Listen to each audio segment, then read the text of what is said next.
soo déggee us mooy asalaamaaleykum donc kon nuyu naa ñi nga xam ñoom ñooy internetu BTV Sénégal donc je suis bien à Yeumbeul je suis précisément aussi au CEDEPS foyer des jeunes de Yeumbeul nous sommes ban heure moo jot instant bi nii maa ngi ci 18h02 18h02 les entraînements sont démarrés nous sommes en train de préparer la 11e édition du drapeau bon je dis pas drapeau de l'événement phare bon karaté ci fi nga xam ne mooy banlieue bi plus particulièrement Yeumbeul donc xam ngeen Zapata donc kenn dootu ko présenté kenn ci art donc xam ngeen aussi tamit Mamadou Mohamed Ndiaye dit Ndiaye Diop nga xam ne maître moo nekkoon Zapata tey Sensei Ndiaye Diop di ko féete de 0 de 1 ba tey ñu nekk 11e édition bi nga xam ne moom la ñu tuddee Zapata donc tey moom la ñuy préparé donc muy waaj a commencé et léegi nag dañ nekk ci préparatifs yi tey comme ni ma leen ko waxee vous allez voir et vous allez aimer que ne ndaw ñi nga xam ne ñoom ñoo fi nekk que Zapata lu mu defoon ci Ndiaye Diop moom mu ngi koy def ci ndaw ñi et am na ci ndaw yu mu ko def ba ñooñu di ko defaat ci seen i aîné ak seen i rak et loolu noonu c'est très important donc ñu ngi waajal 11e édition drapeau Zapata donc un peu partout ci sous-région bi dina am ay combattants yu fi jógee ñëw participer ci événement boobu ñun aussi BTV on s'est dit que ne duñ ci des ginnaaw dañuy ñëw couvrir événement yi avant pendant et après donc moo tax avant bi ñu ñëw pour accueillir yi nga xam ne moom mooy entraînement yi nga xam ne moom la gars yi def fii ci salle bi donc ci foyer des jeunes bu Yeumbeul Nord dinañ waxtaan ak ki nga xam ne moom mooy Sensei Ndiaye Diop moom nag ceinture noire man moo ma jàngal gars yi ma xamul nañ moytu ceinture noire mooy wax ak yéen donc maintenant on va dem ci plateau bi discuter ak moom mu wax ñu cursus bi jaar-jaar bi ak relation bi nga xam ne moom la am moom ak ki nga xam ne mooy ak Ndiaye Zapata donc dinañu ko expliquer comme c'était son maître et le maître a fait quelque chose pour bon je dis pas pour son jeune frère et tout donc moom aussi sottiwaat na ko ci yeneen ndaw ñi donc dinañ waxtaan ci loolu mu wax ñu préparation drapeau bi 11e édition bi metti na méttiwul ñan gan ngañ ciy xaar nan ngay demee donc dinañ ko gis Seydou Ba.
bon wax naa leen ko maa ngi ak Sensei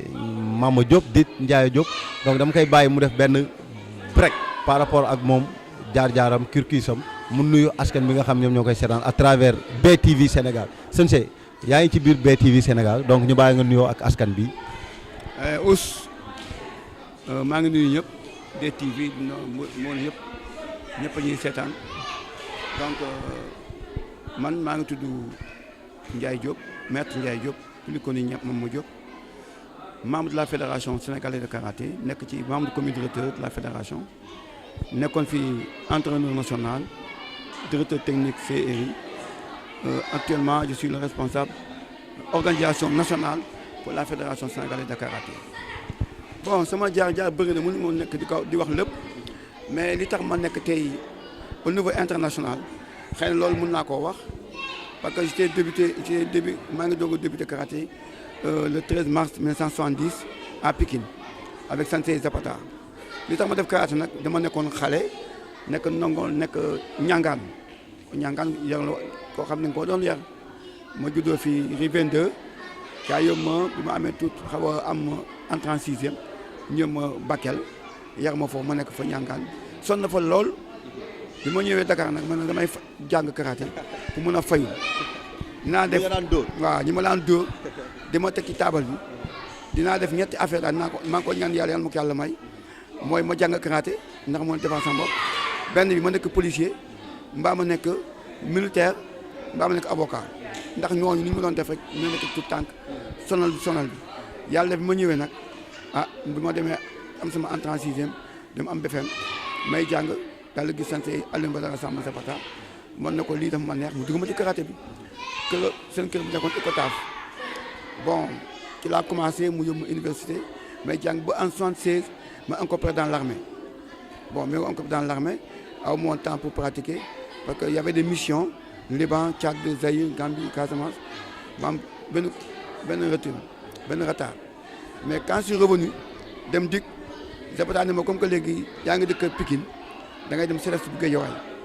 ma nekk foo fekk fa ñoom Doudou Lamine Ndiaye Amassi ak Bouna Ndaw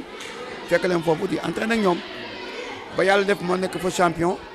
di dem ay compétition di nekk ay champion jël champion yu bëri sant benn jour mu xool mu ne ma c'est bien beau li ngay def mais da nga am benn retard bu pour nga compenser ko dama lay boole benn maître mu ñuy wax Philippe Bass mu maître Philippe Bass mu boole ma Philippe Bass mu def boxe français sabat ma commencé Philippe Bass en 1985 laa commencé boxe français sabat ma nekk ci ba yàlla ubbi ma buntu aussi ma nekk champion boo xam ne pour gàttal Sénégal kenn mësuma ci gagné Afrique kenn mësuma ci gagné ba ma arrêté entraînement France Sénégal ma jël compétition ma jël coupe bi tamit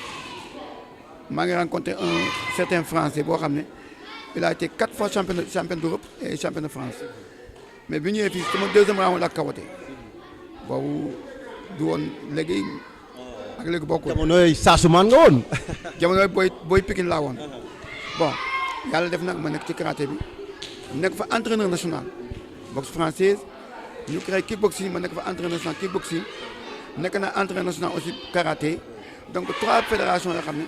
géré naa seen entraîneur national bu ci nekk am naa ci médaille yóbbu naa combattant indi médaille tey nag ki nga xam ne moo tax ma xam loolu yëpp te bi ñuy commencé drapeau Zapata bi boo gisee ñu wax drapeau Zapata ñu bëri xamutoon ko drapeau Zapata parce que Zapata mooy sama maître c'est un médecin qui était à Fann te nit social la yàlla def bi mu demee retraite mu feebar bi mu feebaree sonn lool bi mu sonnee bon bëgg naa ko dimbalee amul lu mu ko amulee moyen ma ne kon dama koy tuddee lu mu gën a bëgg mooy dama koy tuddee benn tournoi tuddee ko drapeau Zapata fi leen ko defee woon 2007 boobu moom mi ngi dund mu ñëw fekk fi ngoon la woon benn ngoon ñu def ko yàlla def turandoom ki ma xam ne moo ko laa ko tuddee mu jëloon tournoi boobu léegi bi jëlee tournoi boobu muy paree ñu nekk ay seen yaram daw ñu am ay émotion jooy mu def ñaan dama nag il faut ma ñaanal la mais dama lay ñaanal li nga commencé tàmbali di ko def ngir man yàlla na ko yàlla saxal te yàlla na ëpp say njort fii ngoon la woon yàlla nekk ay fan donc moment boobu ñu ngi commencé woon 16h 20h pare nañu léegi nag drapeau bi mi ngi nekk léegi 3 jours yoo xam ne day am ay pays étrangers le Mali Mauritanie Gambie Sierra Leone Guinée et le Sénégal. dinaa parce que foofu dama bëgg ñu taxaw ci programmation bi événement bi déroulement bi contenu bi dama bëgg après ñu taxaw foofu pour wax ci mais dinaa si ñëw mais dama bëggoon nga ñëwaat tuuti ci ceinture yi parce que da nga fi wax ngay kirkis boo xam ne bu daw yaram boo xam ne ku mu sañoon mu nekk yow man mii bëggoon naa tey am nga xam ne moom nga am jaar fu mu jaar nekk lu mu nekk tey ba nga xam ne tey à travers le Sénégal foo ne Ndiaye Diop xam nañ ko donc loolu noonu dama bëggoon nga ñëwaat ci par exemple yow actuellement ni suñu xool parce que karaté dafa am ay ceinture am ay dan est-ce que mën nga ñëwaat ci ban dan nga nekk ban ceinture nga nekk et aussi nga wax ñu historique bu saag bii nga xam ne moom nga créé. bon xam nga des fois man damay discret moo tax des fois am na yoo xam ne sax du ma ko nangoo wax. c'est la discipline bon mais Ndiaye Diop actuellement il est en 6e dan de karaté je suis juge arbitre international de la boxe française sabat je suis aussi professeur en kickboxing et la boxe française sabat salle bi y a que des champions. d'ailleurs année bii ñu nekk ni 2018 bi salle bi mooy champion Sénégal catégorie cadet salle bi mooy champion Sénégal coupe du Sénégal donc salle bi année bii waxuma année yi passé nag parce que mën naa ne parce que 4 ans cadet catégorie cadet salle bi koy jël équipe ak individuel. et salle bi aussi mën nga ñu wax création salle bi ak actuellement ni yaa ngi ci ñaata élèves. bon xale yi moom macha allah salle yi bëri nañu on a plus de 80 et quelques élèves. mini karaté bi boo ci boolee mag ñi presque 70 donc ça va être 100 et quelques élèves yoo xam ne ñu ngi ci biir salle bi bon ci biir salle bi am na ay talibé ñoo xam ne boo xoolee ci ginnaaw sax dañuy ak seen i pot parce que dañuy bëgg a karaté parce que fii social la parce que man li ma gën a xam ci xale yi mooy jàngal xale yi seen éducation à l'école et le Coran ak la discipline des arts martiaux pour être des champions parce que aussi tamit il faut que ñuy jàppale suñuy doom suñuy jarbaat suñu Sénégal ku nekk yàlla yu mu la dénk nga koy def socialement pour jàppale sa population xale yi boo xoolee fii xale yi nekk fii genn wàll yëpp xaw ma seen papa xaw ma seen yaay dañuy bëgg a ñëw ñu bàyyi leen ci salle ñu dugg ci biir donc salle bi ñu ci sant yàlla am na ay champions am na ay étudiants am na ay élèves yu def ay résultats loolu moom mu gën a neex parce que fii pour nga passer grade il faut nga jàng soo amul yeneen niveau yi ci école bi du ma la passer pour wane la jàng bi ak karaté bi ñooy dem ensemble. parce que moom président APR mooy président parent d'élèves yi nga xam ne mooy ci CM bi nga xam ne bon Yeumbeul wala département de Pikine donc kon yow su ma comprendre bu baax nguur gi war na mën a liggéey ak yéen parce que tey xale yi bëgg nañ pratiquer art donc yéen seen credo mooy jàng sport donc boo amul résultat bu baax doo mun ñëw ci salle donc ban cri de cœur wala ban appel ngay def par rapport à l'état bi nga xam ne dañ nekkoon pour éradiquer ce qu'on appelle la mendicité dans les rues yéen tey yéen a ngi jël ñooñu su ma gisee taalibe yi nekk suñu ginnaaw donc yéen a ngi jël di leen insérer ci seen biir salle ñu ñëw di jàng karaté seen te bëgg nañ ko kon yéen am ngeen moyen pour mën a récupérer ñooñu noonu. waaw xam nga salle bi c'est une salle sociale du nekk salle boo xam ne ku am ak ku ñàkk ñoo ci bokk yem bu ñu la waxoon ne kii papaam lii la mel am na oto doo ko mën a xam mu ne papa nii la mel parce que bu ñu xasee ba ñëw sol kimono doo xam ne kii est riche kii n'est pas riche ñoom ñëpp benn lañ ciy doon quand on demande une cotisation pour dem benn compétition tamit ku am ak ku amul doo ko xam on fait tout pour c'est vrai parce que aussi tamit dama benn casquette boo xam ne dafa gën a yokk sama pratique en art martial parce que yàlla daf ma dimbale fi ma jaar yëpp ma souffert ma am expérience dans la vie ma koy jéem a impliqué ci xale yi pour xale mën a muñ ñu am benn comportement bu baax. Je suis le président de l'association des parents d'élèves du CEM de Mame Maram Diop bi ma ñëwee laa créé la coordination des associations des parents d'élèves de la commune de Yeumbeul Nord ma nekk président bi aussi fi lañ defee assemblée générale bi ma aussi nekk ci ma nekkoon association des parents d'élèves départementale de Pikine UNAPES ba yàlla def tey jii ma nekk en tête de ce département là pour nekk le président de l'association des parents d'élèves donc man damay xeexal sama réew en tant que soldat di défendre sama couleur réew en tant que sportif te li ma def nga xam ne egg naa fa woon li nga xam ne teel na ma bëgg ko dool ci xale yi mais nag malheureusement et je regrette que di ko wax mais état bi war na xool la discipline des arts martiaux parce que fii dama ko yàgg au niveau national ñu ngi doog a dugg Jeux olympiques le karaté et ce qui est sûr indi fi médaille olympique c'est les arts martiaux qui vont l'amener ça ici Inch'Allah.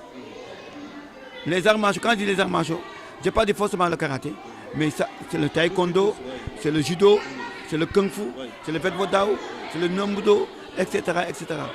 bu Jeux olympiques boo mootul Inch'Allah moo ñoo koy indi. Donc état bi xoolal fi xale ni ñuy entraîner on a des difficultés parce que déjà fii amuñu tapis te fii autorités yi nekk fii benn nit rek mën na fi gën a tapis mu def ay njabootam mais malheureusement amul boo waxee bon ñun nag amuñu habitude comme les politiciens ce qu'ils font dem fëgg bunt yàq der saaga ñun kenn yarawuñu noonu. loolu dafa may permettre ma prolonger est-ce que ministre des sports mu ngi accompagner karaté parce que gis nañ bon ñu ngi accompagner football bi basket bi mais est-ce que arts martiaux bi lu mu war a ni ministère bi nu mu war a taxawee dëgg-dëgg ci loolu est-ce que mu ngi koy def. bon man en tant que membre de la fédération Sénégal comme membre comité directeur ministre buy dimbale fédération lay dimbale c'est la fédération qui doit aider les clubs mais moom li nga xam ne moo war ak fédération yi mi ngi koy def lu muy def ak fédération mi ngi koy def. fédération moo war raw ak club bi. fédération ñoonte moo war a def ak club yi te club yi tamit da nga ko war a fédération dafa am ak ligue yi mais malheureusement année bi ligue bi doxul. yow fii nga nekk am nga commune yaa ngi ci benn commune nga nekk xam nga am ngeen maire et tout bien vrai que jox nañu salle bi yaa ngi ciy kii mais est-ce que accompagnement bi war yow ak sa municipalité mu ngi am par rapport ak salle bi d'abord. bon mi ngi am ci jàmm ñu ngi ko seq ñu seq jàmm mais ouverture boo am ak brassage boo am ak ñoom amul parce que brassage bi mooy yoon dafa ay échange ak ñoom bu baax parce que ñu tamit ay citoyens sénégalais lañu am nañu ay moyens di am foo xam ne su fa tegee si loxo wax leen ko bu ñu boole woon ces conseils yooyu je crois que ñu gën a améliorer côté ëpp lii mais ñu ngi quand même des na quoi. ñu ngi dégg entente bi am na ñu ngi jàmm santé mais du foofu. mais il faut ñu faire appel à votre maire wax ko que ne yow yaa ngi fii ci salle bi dafa war a ñëw gunge dafa parce que tey li ngay def nii bëgg a faire pour ñun parce que tey su fekkoon na nga bàyyi xale yi yëpp nekk ci mbedd bi taxawal à cette heure ci donc su dara amee wala dara on va dire que ne mairie diw la wala dañ naan commune diw la donc woo ko à ce que mu ñëw ngeen toog ngeen waxtaan par rapport ak li nga nekk di def ci commune bi. xam nga maire ça dafa am benn kersa bu nekk suñu diggante sama doom la boo xam nga ñun ancien militaire dafa am benn discours chef moom chef la rek chef dafa am loo xam ne même bu la jamee da nga koy muñ dem wax feneen mais doo ko nekk loolu ñun loolu suñu culture la donc moom xam na lu mu war a def même bu ñu ko waxulee war na xam lu mu war a def ko en tout cas chance bi mu am après ma koy woo mooy chance bi mu am ci drapeau Zapata bii nga xam suñu commission internationale te yeneen gox yi di ko xëccoo bu ko délocaliser yóbbu ko Dakar ma bañ à cause de moom te moom xamu ko loolu war na ko réfléchir. léegi dinaa ñëw ñu dugg ci drapeau Zapata bi directement ak programmation et tout ça mais balaa loolu dafa am benn jigéen bu nekk sama wet moom mooy présidente ñi nga xam ne moom mooy parents d'élèves yi bokk ci club bi nga xam ne mooy club bu Ndiaye Diop Sensei Ndiaye Diop donc moom mu ngi nii toog elle s'appelle Ngoné dañ koy bàyyi mu nuyoo wax ñu tuuti par rapport ak en tant que parent d'élève na nga gisee salle bi est-ce que doomam mu ngi ciy gis boppam est-ce que moom mu ngi ciy gis boppam est-ce que yeneen parents yi ñu ngi ciy gis seen bopp donc ñu bàyyi nga nuyu. oui ça va maa ngi tudd Ngoné maay présidente salle Ndiaye Diop CRO am na club parents d'élèves bi maay seen présidente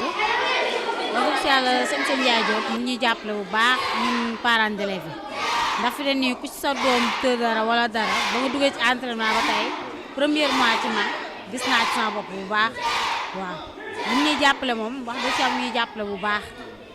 drapeau Zapata bi muy organiser tamit ñun la ko defal moo tax ñu ngi ciy xar suñu tànk ba lu ñu mun waaye mënuñu lépp waaye ñu ngi ciy jéem ñii war a jàppale ñu ngi leen wax pour ñu jàppale ñu ci wax dëgg si yàlla salle bi bëri na ay champion boo xoolee li fi ne bëri na ay élèves yaa ngi gis ay taalibe yi ñëpp a ngi fi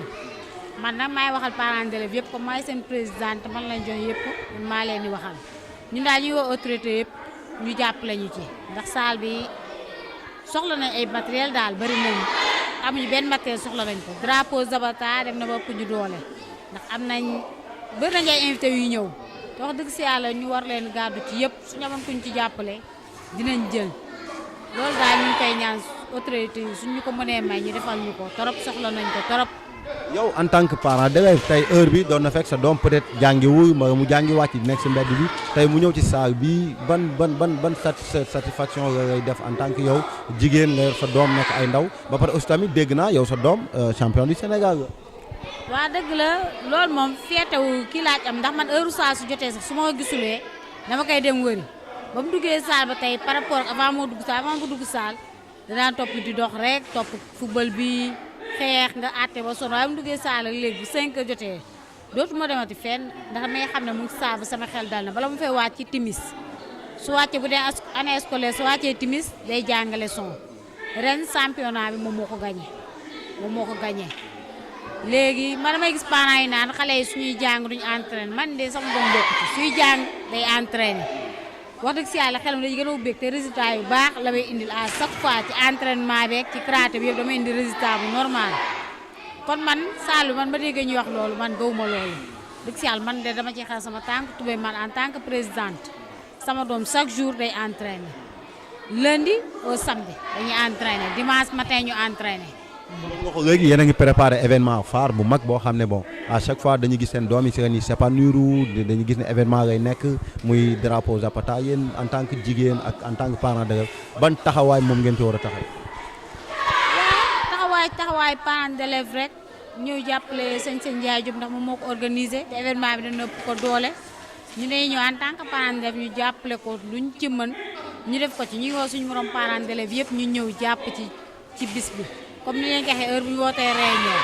waaye yenn parents d'élèves sax yenn saa yi am parents d'élèves yoo xam ne ñu naqaree waxal waaye bu ñu xoolee nii suñuy doom la ñuy defal defaluñu Ndiaye Diop ñun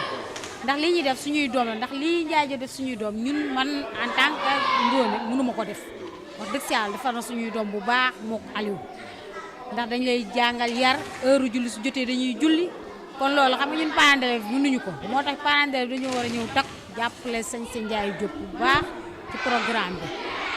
merci Ngoné dinaa ñëwaat si yow balaa émission bi di jeex donc ma tourné waat ak Sensei wax na ko léegi que tey saal bi bokk na ci saal yi nga xam ne dimbali na leen ci éducation xale yi donc mu ngi wax aussi tam mu ngi faire appel aux autres femmes yi nga xam ne seen i doom ñu ngi et tout ça donc daf ñuy permettre ñu aborder directement ci nga xam ne moom mooy événement bi nar a ñëw donc yow dama bëgg nga dëkk nga ñëw ni événement boobu c'est quoi d'abord. bon événement bi c'est le 19 20 21 ñu ngi xaar ay presque 400 combattants yoo xam ne ñu ko ci région bu nekk Dakar ak yeneen pays yoo xam ne ñoo ngi participer yaakaar naa y aura 4 pays ñoo war a participer ci événement bi donc déjà ñoom joxe seen accord ils vont envoyer les combattants dañu ñëw seen combattants yi au plus tard le 13 la liste de 13 ñu mën a def tirage au sort événement la boo xam ne moom boo gisee ñu ne ma naa ko délocaliser yóbbu ko Dakar wala yóbbu Guédiawaye may bañ parce que mooy seule organisation boo xam ne au niveau national Yeumbeul moo koy def amul feneen te loolu amul feneen fu mu koy def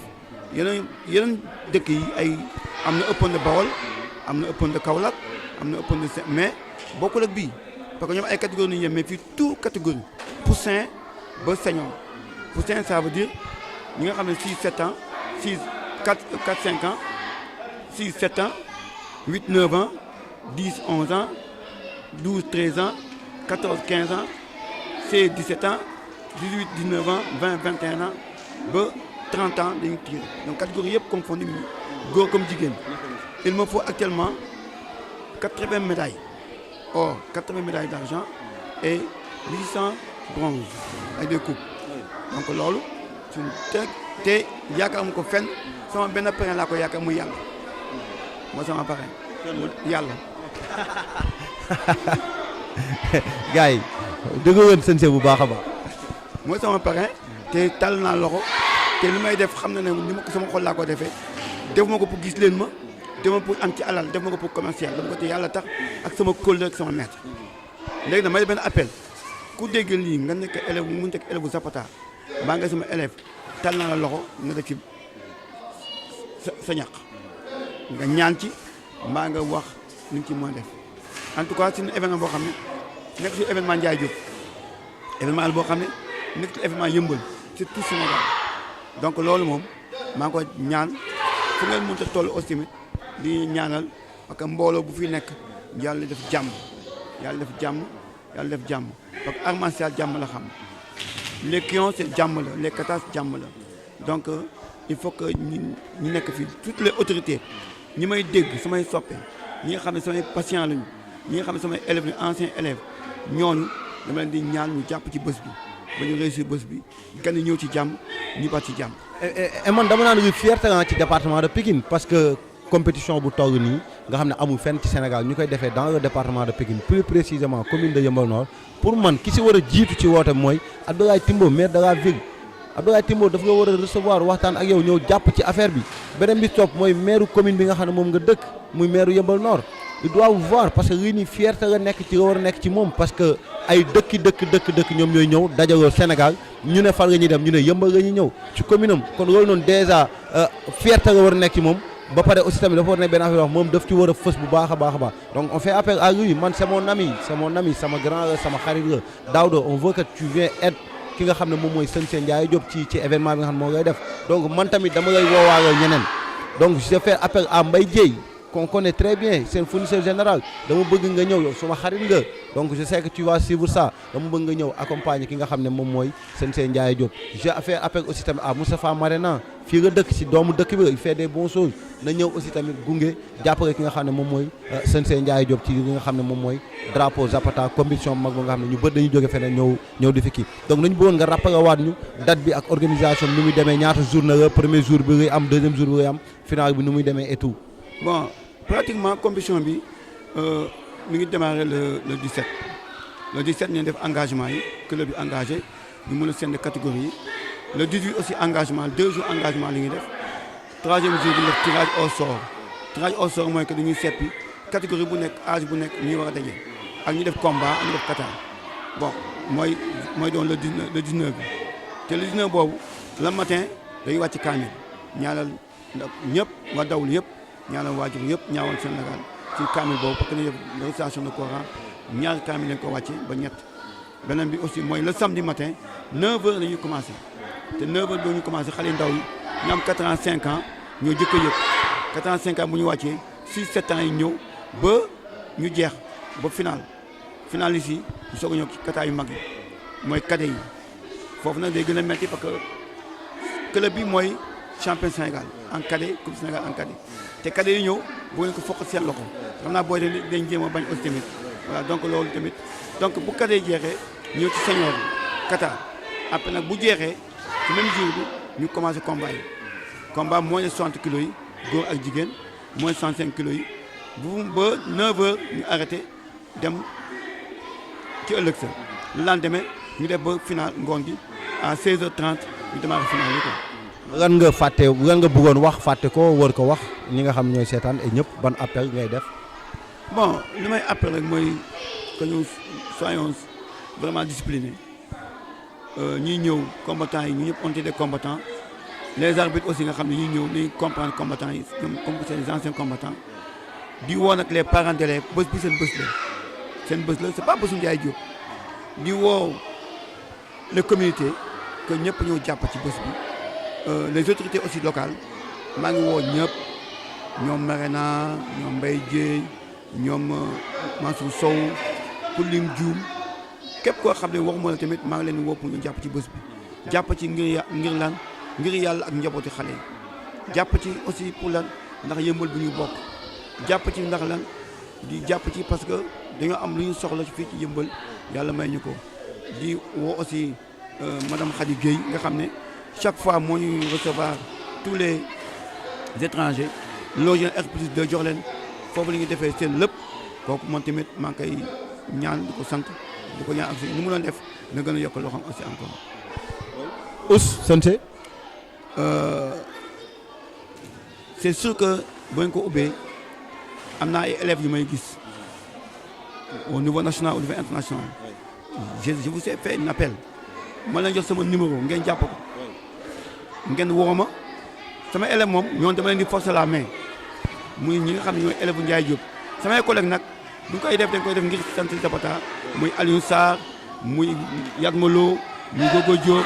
tous les anciens élèves de Zapata je fais appel à ces messieurs-là sama numéro 77 506 42 05 77 506 42 05 ay us